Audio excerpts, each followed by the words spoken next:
This week, our Dining Fable is all about amazing Vietnamese food, and is it something we can find on the high street? So we're off to Suum Kitchen in Marlow, which is serious Tom Kerridge country. It's a family-run, traditional Vietnamese restaurant recommended to me by a very knowledgeable local resident. Not Tom Kerridge though, unfortunately. If you've got any great recommendations or stories about Vietnamese food you've had either in the UK or Vietnam, then please let me know in the comments below, as I'd love to hear about it. Welcome to Dining Fables, a food channel dedicated to going local to eat global. I think I need to start this video with a bit of confession. To my knowledge, I've never actually eaten Vietnamese food before. It's not actually a country I've been to either. The closest I got to was Thailand back in the early 2000s, but I'd love to get there one day. All I really know about Vietnamese cuisine is the pho dish, which was popularised on the high street by the chain Pho Cafe. Having not eaten there, I can't vouch for it. I can't wait to give Vietnamese food a try at Suum. So let's check them out online. I think the first thing that hits me is that they really have invested in their website, just by the quality of the imagery. You can tell it's not stock photography, and that they must have either got in a professional or have a good understanding and definitely some decent camera gear in-house. There's some lovely interior shots, and I've always really liked the behind the scenes imagery where you can see chefs at work or staff doing their jobs. It really adds a bit of authenticity to it, and especially the food, it just looks fantastic and jumps off the website. Okay, onto the bit I always like about independent restaurants, the About section. The owners came to England as students in the early 2000s, and they missed the nostalgic, simple dishes from their hometown. They started sourcing traditional fresh ingredients to cook Vietnamese dishes at home, and for years their dream was to open a Vietnamese restaurant to share the tastes of Vietnam with their friends and neighbours of Marlow. Oh, here we go, this is what I want to know, Suum. So what does that mean? It's a creative name for the restaurant derived from two words meaning cosy gathering around a table, which is a lovely sentiment, great name. And then let's head over to their Instagram. Again, the photography is fantastic, definitely looks like they're using their professional images here, which absolutely entices me to go there to eat, so it just goes to show how important the images are. Now, some of you may have noticed that I'm not actually looking at the menu this time before going, and that's because I'm going to speak to the staff when I get there, as it's all a bit of a mystery to me. This tactic actually worked really well for me on a previous Dining Fable when I went to have Thai food, and I discovered a brand new dish which I'd never had before. So let's get out of the virtual world and into the real world, let's eat out. So on arrival, thankfully, I was greeted by some really friendly staff who were only too happy to help me navigate the menu, even going so far as to getting out their phones to show me what some of the dishes looked like, as I wanted a fresh, vibrant and authentic dish. After much discussion though, I went for one of Suum's lunchtime treat options, as it would give me a great selection of Vietnamese dishes to try in one go. Looks like I'll have to come back for a pho next time. The staff member helping me suggested I go for the fulfilled, which has a spring roll legend with sweet sour sauce, vegetable soup, roti chicken with jasmine rice. Sounds great and I'm in. It turns out a roti chicken is a smaller version of the naughty roti, which also appears on the main course at Suum. Roti is basically a Vietnamese curry, packed with flavours, medium spiced, coconut cream, taro, shallots, mixed bell peppers, and all served with jasmine rice. Oh wow, that's a really good spring roll.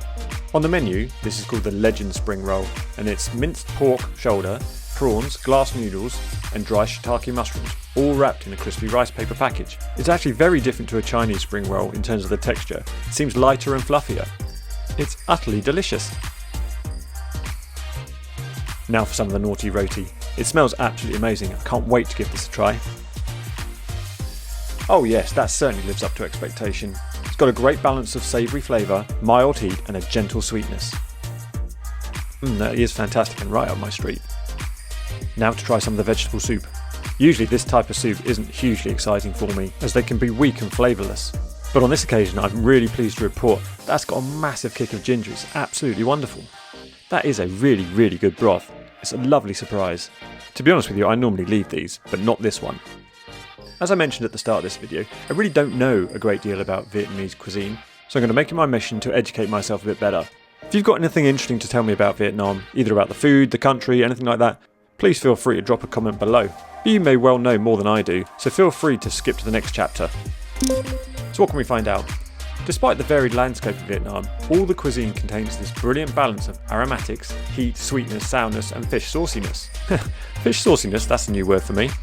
As with most other Asian cuisines, it's all about the yin and yang, the sweet and the salty, the cooling and the warming, and the fresh and the fermented. So it turns out the food of the north is heavily influenced by China, with its stir-fries and noodle-based soups. And as you move south, there's more flavour blending with nearby Thailand and Cambodia. The tropical climate down south also sustains more rice paddies, coconut groves, jackfruit trees and herb gardens.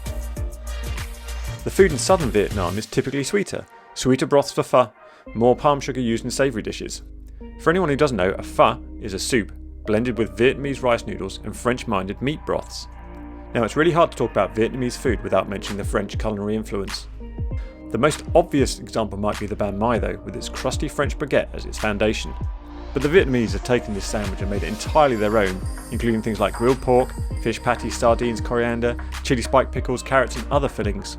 I did happen to notice these on the menu here at Suum, but I think again that'll be for next time.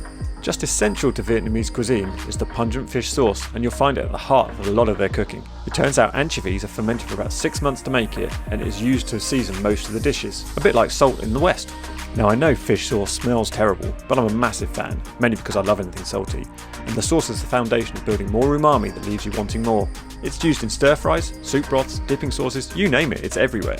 However, it's often punctuated by raw, fresh herbs such as coriander or Thai basil, spicy chilies, and this combination makes pretty much any dish, in my opinion, absolutely sing. So it seems to me Vietnamese, like many cuisines from that part of the world, are definitely not bland and involve loads of herbs, vegetables and sauces. You can easily turn up the heat on your food if you want, but it's not necessary. It also seems to be a bit healthier to me because many of the ingredients tend to be suspended in water rather than thick, fattening oils. For instance, the soup I had today is made of a water-based broth and was surprisingly one of the highlights of the meal. So what's my takeaway from my lunch at Suum today? Well, it's safe to say I think Suum is a great find in Marlow, especially as it's tucked away off the high street and it's not the easiest venue to just stumble upon. It's clearly a secret the locals don't want you to know about. It's safe to say I had a fantastic lunch with tasty food that was clearly prepared with fresh ingredients by a chef who knows what he's doing. But being my first experience of Vietnamese cooking, I cannot claim any expertise to its authenticity, but it was definitely delicious and very good value for money. The 4 dishes I enjoyed were only £11.95. I also want to mention how helpful the staff were in helping me select my lunch, and also how attentive the service was in general. So would I come back? Absolutely. I've got the pho and the banh mi to try at least. I think this type of cuisine would work really well with lots of people sitting around eating tapas style, sharing loads of different dishes. Plus I noticed on the menu they serve cocktails, and after my experience at Go-Go's last week, I'm keen to try these again, and you can watch this dining fable in the restaurant playlist coming up shortly. Thank you so much for making it to the end of this dining fable, and I hope you'll find it useful. If you do, please leave us a like and a comment, especially if you end up visiting Suum Kitchen. Let me know what you think. So what hidden culinary gems are on your doorstep? I really want some more suggestions and ideas about where to eat, so join the community and get involved.